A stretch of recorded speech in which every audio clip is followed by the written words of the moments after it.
जय माता दी। जय माँ कामाख्या। जय श्री महाकाल महाराज। माँ भगवती जगत जननी की कृपा से आपको सत्यवाणी चैनल के माध्यम से हिंदू सनातन धर्म के रहस्य हम आपके सामने रखते हैं। हर घर में आरती होना चाहिए। मंदिरों में आरती क्यों होती है? घर में भी आरती क्यों करना चाहिए? हमें घर में या आरती होते समय वाद्य यंत्रों का प्रयोग क्यों करना चाहिए? आरती में कपूर क्यों जलाना चाहिए? आरती करने से क्या फायदा है? यह सब हमने मंदिर जागृत कैसे करें यह नामक किताब लिखी है। आप चाहें तो इस किताब को मंगवा सकते हो। यदि आप इस किताब का कोड नंबर हमें भेजते हो तो यह किताब आपको 500 रुपए में आपके घर तक पहुंच सकती है। घर का मंदिर कैसे जागृत करें, यदि किसी के यहाँ मंदिर है तो उस मंदिर में जागृतता कैसे करें। चलते हैं इसी तारतम्य में आरती का अर्थ। एक तो कोई व्यक्ति बहुत तड़प तड़प करके व्याकुल होकर के भगवान को याद करता है और उनका स्तवन करता है, यानी उनकी प्रार्थना करता है, उनकी स्तुति करता है। आरती जो है पूजा के अंत में धूप दीप कर्पूर से की जाती है। तो कोई व्यक्ति जब बहुत परेशान हाल में होता है तो भगवान को याद करता है, उनको स्तवन करता है, आरती करता है, और जब पूजा पूरी हो जाती है तो उसमें धूप दीप कर्पूर से उनकी नजर उतारता है। उसे आरती कहते हैं। और सनातन धर्म में यदि आरती नहीं की जाती है तो उसे पूजा अधूरी मानी जाती है। सनातन धर्म में अग्नि को शुद्ध माना गया है, वह कभी अपवित्र नहीं होती है। हमारी आत्मा जो शरीर में विराजमान है, जो अग्नि रूप में है आत्मा, वह कभी अशुद्ध नहीं हो सकती। इसलिए आत्मा से परमात्मा का मिलन होता है। आत्मा से परमात्मा को कभी भी कहीं पर भी किसी भी वक्त याद किया जा सकता है, क्योंकि हम आत्मा से याद करते हैं और आत्मा कभी अशुद्ध होती ही नहीं है। और अग्नि जो है आत्मा का रूप है, और आत्मा जो है अग्नि का रूप है। अब पूजा करने के अंत में एक लो, चाहे 5 बत्ती वाली हो, 3 बत्ती वाली हो, कोई 57 बत्ती की आरती करता है, कोई 108 बत्ती की भी आरती करता है। हम अपने आराध्य देव के सामने एक विशेष विधि से आरती की जाती है। हमारे यहाँ बड़े बुजुर्ग ऋषि मुनि आरती करने का तरीका भी बता के गए हैं कि पहले आरती कहाँ पे घुमाना चाहिए, भगवान के सामने कितनी बार घुमाना चाहिए, वक्ष स्थल पे कितनी बार घुमाना चाहिए, चरण पर कितनी बार घुमाना चाहिए, और पूरे उनके शरीर पर कितनी बार आरती घुमाना चाहिए। इसका एक विस्तृत वर्णन मिलता है। और उस विधि विधान से आरती यदि की जाती है तो उस मंदिर में जागृतता रहती है। तो मैं कई मंदिरों में जाता हूं, जो आरती करते हैं पंडा पुजारी, उनको आरती करते नहीं आती है। सिर्फ घंटी बजाना और आरती उनके ऊपर से 5 बार 7 बार वो जलती हुई लो कपूर की या घी की बत्ती की उतार देना आरती नहीं होती है। जो हमारे शास्त्र हैं उसमें बड़े बुजुर्ग ऋषि मुनि बता के गए हैं कि आरती करने का तरीका क्या होता है। एक विशेष विधान होता है, उस विधान से ही आरती करनी चाहिए। और यदि किसी को वो विधान चाहिए तो हमसे संपर्क कर सकता है, हम आपको दे देंगे। या हमने जो किताब लिखी उस किताब में लिखा है कि किस विधान से आरती करना चाहिए, उसका तरीका क्या है। अब इष्ट देवता को प्रसन्न करना हो तो पहले तो दीपक प्रज्वलित करना चाहिए, उनका स्तवन करना चाहिए, स्तुति करना चाहिए, प्रार्थना करना चाहिए, उनका गुणगान करना चाहिए। और उपासक के हृदय स्थल में एक भक्ति का दीप प्रज्वलित होना चाहिए। केवल दिखावे मात्र से काम नहीं चलता। आरती का मतलब होता है, जो व्यक्ति आरती करता है उसके मन में भी एक भक्ति की लो उसके मन में होना चाहिए। और जब तक भक्ति की लो हमारे अंदर आत्मा में नहीं होगी, ईश्वर का आशीर्वाद प्राप्त नहीं होगा। कितनी ही घंटियां बजा लो, कितनी ही आरती कर लो, कुछ भी नहीं होगा जब तक कि हम अपनी इस आत्मा से उस परमात्मा को याद नहीं करोगे। अब शास्त्र में 4 प्रकार की आरतियां करना बताया गया है। जैसा जिसको उचित उस समय हो, उस समय पे उस तरीके से आरती कर सकते हैं। और कुछ लोग 4 प्रकार की आरती करते हैं अपने मंदिर में। आप भी कर सकते हो अपने घर में। यदि घर में देवी देवता आपने बिठा रखे हैं, घर में भी मंदिर बना रखा है, तो आपको यह आरती करनी चाहिए। सबसे पहली आरती होती दीप आरती। अब दीप आरती का मतलब हो गया, एक दीपक फूल बत्ती वाला लगा करके भी आप आरती कर सकते हैं। घी से आरती, घी का दीपक जला के आरती कर सकते हो। चमेली का तेल का दीपक प्रज्वलित करके आरती कर सकते हैं। तिल के तेल का दीपक प्रज्वलित करके आरती कर सकते हैं। और यदि आपके पास पैसे नहीं होते, जो घर में प्रयोग होता है तेल, उस तेल से, सरसों के तेल से या जो भी प्रयोग होता हो, उस तेल से भी आरती की जा सकती है। अब आरती मंदिरों में तो पीतल की प्रयोग करते हैं, पर आप मिट्टी के दीपक का भी प्रयोग कर सकते हो, स्टील के दीपक का भी प्रयोग कर सकते हो, या फिर तांबे के दीपक का भी प्रयोग कर सकते हो। दूसरी आरती बताई गई है जल आरती। जल को किसी शंख में भर के उनकी आरती उतारी जा सकती है। जल को किसी तांबे के लोटे में भर करके भी आरती उतारी जा सकती है। चम्मच में भी जल रख करके आरती उतारी जा सकती है। इसे जल आरती बोलते हैं। धूप और कपूर की धूनी, अगरबत्ती की धूनी से भी आरती की जाती है। और पुष्प हाथ में रख करके भी आरती की जाती है। तो ये 4 प्रकार की आरती हमने आपको बता दी। यदि आपके पास समय हो और साधन उपलब्ध हो, तो आपको दीप की आरती करना चाहिए, जल से भी आरती करना चाहिए, धूप, कपूर और अगरबत्ती जला करके भी आरती करनी चाहिए, और पुष्प आरती भी की जा सकती है। अब दीपक के द्वारा हम जब आरती करते हैं, तो 5 दीपक भी लगाए जा सकते हैं, 7 दीपक भी लगाए जा सकते हैं, 1 दीपक भी लगाया जा सकता है, 27 दीपक की भी आरती आती है, 54 दीपक की भी आरती आती है, और 108 दीपक की भी आरती आती है। तो दीपक प्रज्वलित करके आरती करने का अर्थ ये होता है कि हम संसार के लिए प्रकाश की प्रार्थना करते हैं। हमें संसार के लिए, नाट अपने लिए तो है ही, हम भी उसमें शामिल है, परंतु संसार के लिए हम आरती की, संसार के लिए हम उजाला, प्रकाश की प्रार्थना आपसे करते हैं।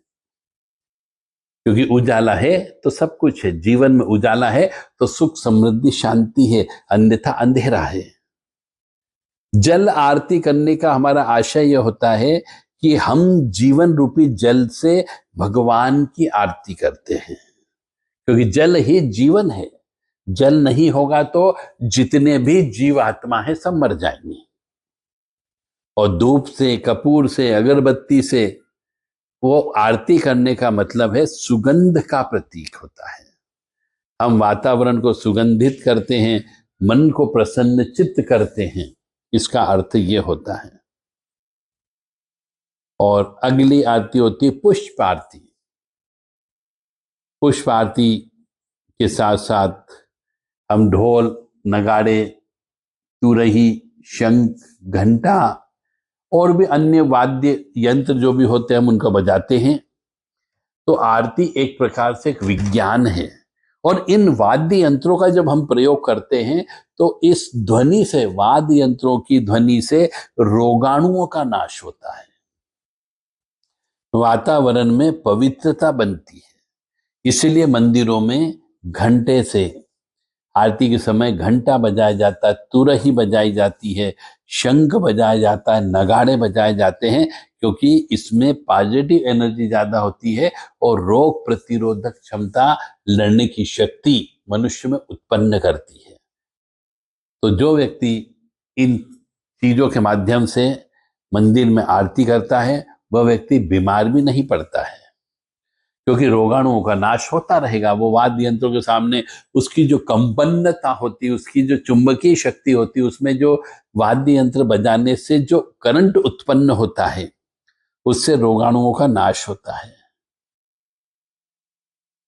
धूप जलती है, दीप जलते हैं, सुगंधित द्रव्य का फैलाव होता है, इससे पर्यावरण सुगंध होता है, जो हमारे जीवन जीने के लिए अत्यंत आवश्यक है। आरती के पश्चात हम मंत्रों के द्वारा हाथों में फूल लेकर के भगवान को पुष्प अर्पित करते हैं और प्रार्थना करते हैं। इसलिए पूजा में आरती का बहुत बड़ा महत्व है। और चूंकि स्कंद पुराण में भी लिखा हुआ है, स्कंद पुराण में क्या कहा गया है कि अगर कोई व्यक्ति मंत्र नहीं जानता हो, पूजा की विधि नहीं जानता हो, लेकिन सिर्फ और सिर्फ आरती कर लेता हो, तो भगवान उसकी पूजा को पूर्ण रूप से स्वीकार करते हैं।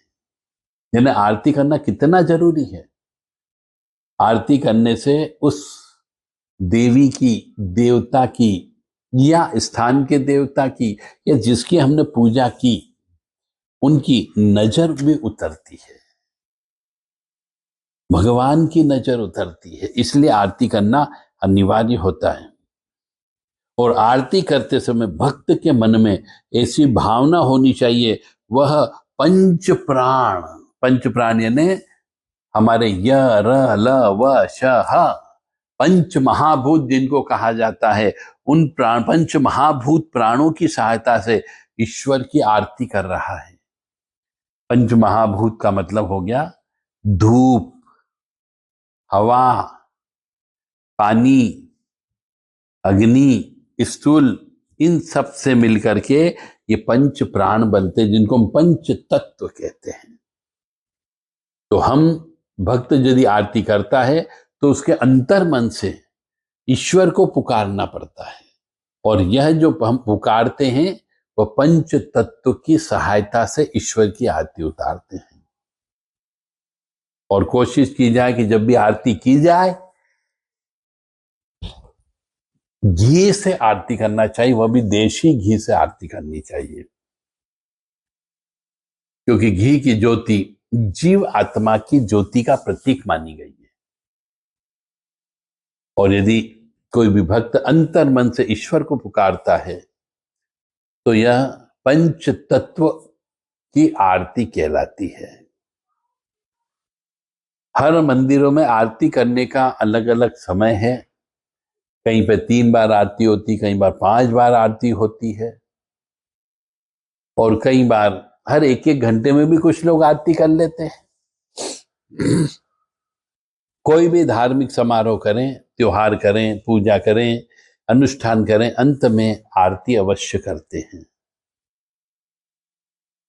बहुत सी जगह हमने देखा है बड़े बड़े मंदिरों में कि भैया मंगला आरती होती है। ये मंगला आरती भगवान सूर्य उदय से आने के पहले होती है, उसे मंगला आरती कहते हैं। और दूसरी आरती होती है श्रृंगार आरती, यानी सूर्य उदय के बाद उनको स्नान वगैरह कराने के बाद में श्रृंगार करने के बाद जो आरती की जाती है उसे श्रृंगार आरती कहते हैं। और तीसरी आरती होती राज भोग आरती। यह दोपहर को भोग लगाते समय करनी चाहिए, और भगवान जो रहते हैं वो आराम की व्यवस्था कर देना चाहिए, यानी कि आरती करने के बाद में दर्शन बंद कर दिए जाते हैं 12 से 4 के बीच में। और शाम को संध्या आरती होती है। यह आरती शाम को भगवान को उठाते समय करनी चाहिए। और फिर आखिरी में एक आरती और होती है कई मंदिरों में, जिसको शयन आरती कहा जाता है। यह आरती भगवान जी को रात्रि में सुलाते समय की जाती है, जिसको शयन आरती कहते हैं।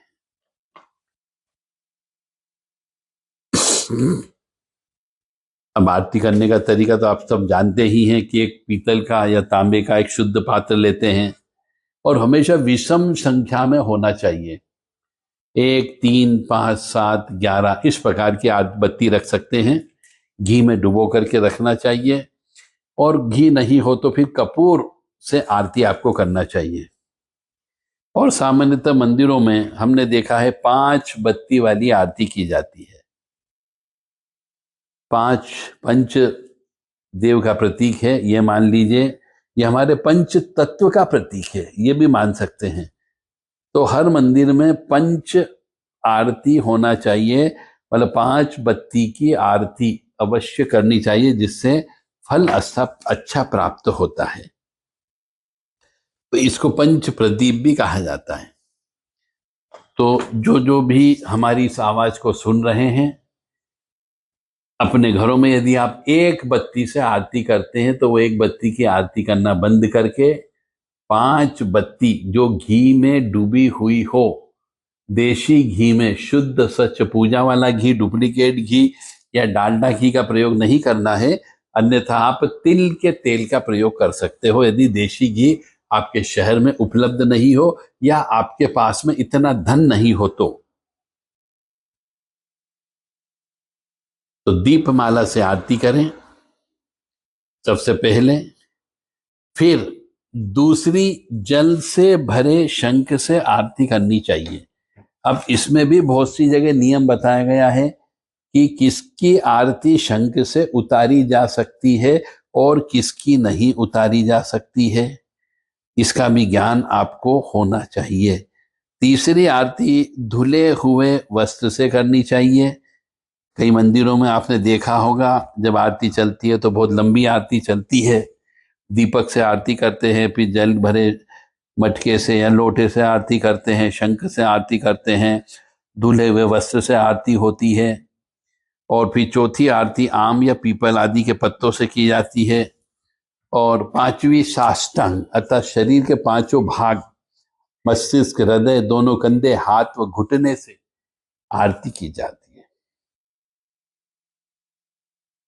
पंच प्राणों की प्रतीक आरती मानव शरीर के 5 प्राणों की प्रतीक मानी जाती है, इसलिए 5 बत्तियां उसमें लगाना चाहिए।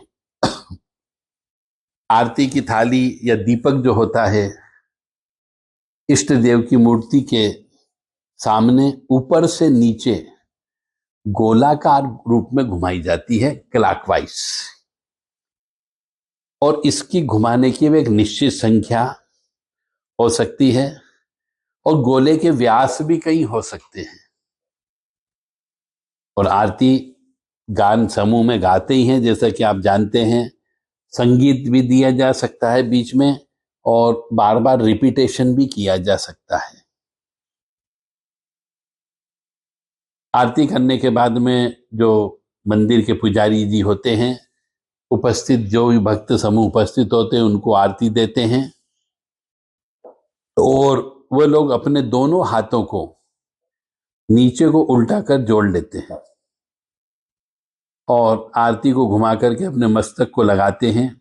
इसके 2 कारण बताए जाते हैं कि आरती क्यों लेनी चाहिए।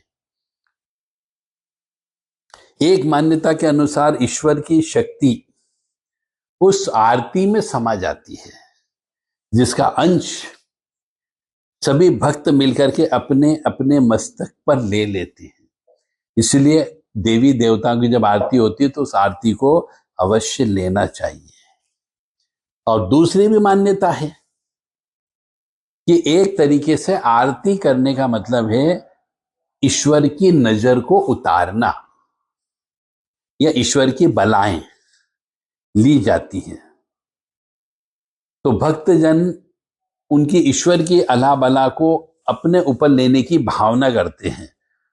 जिस प्रकार एक मां अपने बच्चों की बलाएं लेती है, तो ये एक तरीके का एक मात्र सांकेतिक प्रेम होता है हमारा उस इष्ट देवता के प्रति,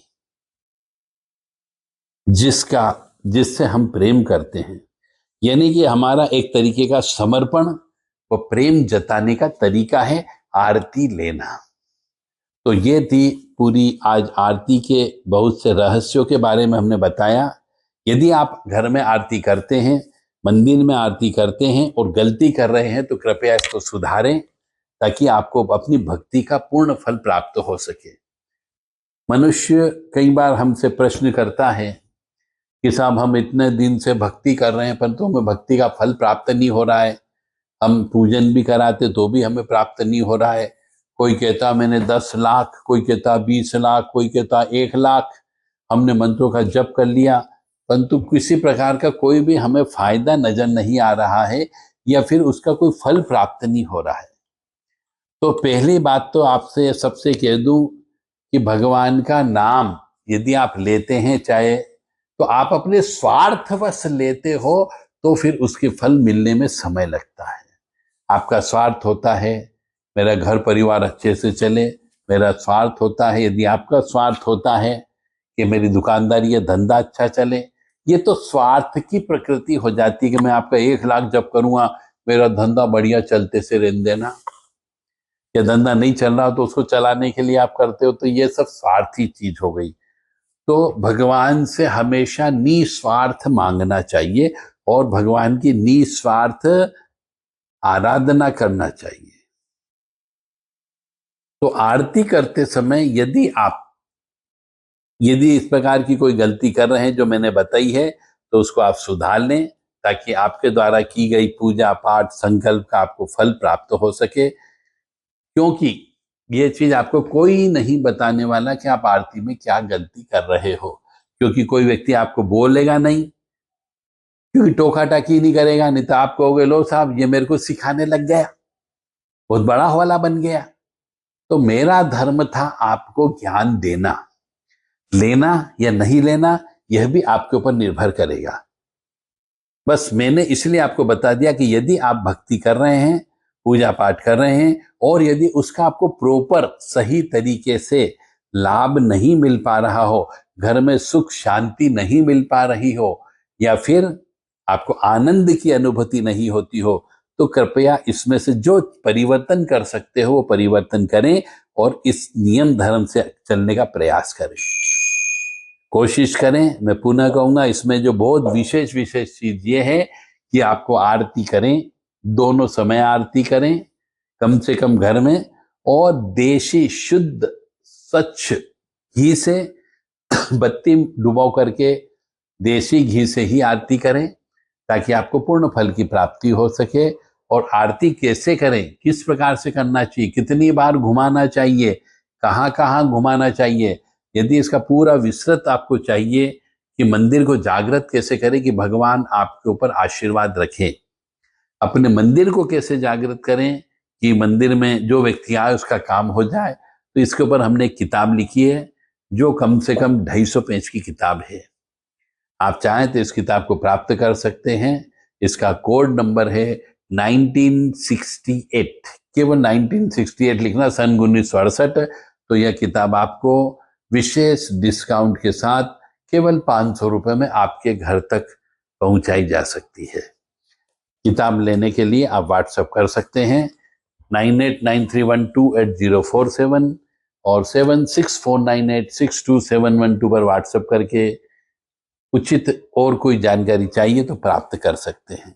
जय माता दी, जय माँ कामाख्या, जय श्री महाकाल महाराज, माँ भगवती जगत जननी आद्य शक्ति भवानी, आह्लादिनी शक्ति, कष्ट निवारिणी, दुख निवारिणी, महिषासुर मर्दनी, चंड मुंड नाशिनी, सिंहवाहिनी, क्लेश नाशिनी, पाप नाशिनी, दुरितापहारिणी, शत्रु संग विदारिणी आप सबको सद्बुद्धि प्रदान करें कि आप जो हमारे सनातन धर्म के पूजा पाठ करने के जो तरीके हैं, पद्धतियां हैं, परंपरागत जो रीति रिवाज हैं, उनका पालन करें और सुखी समृद्धशाली आनंदित जीवन व्यतीत करें।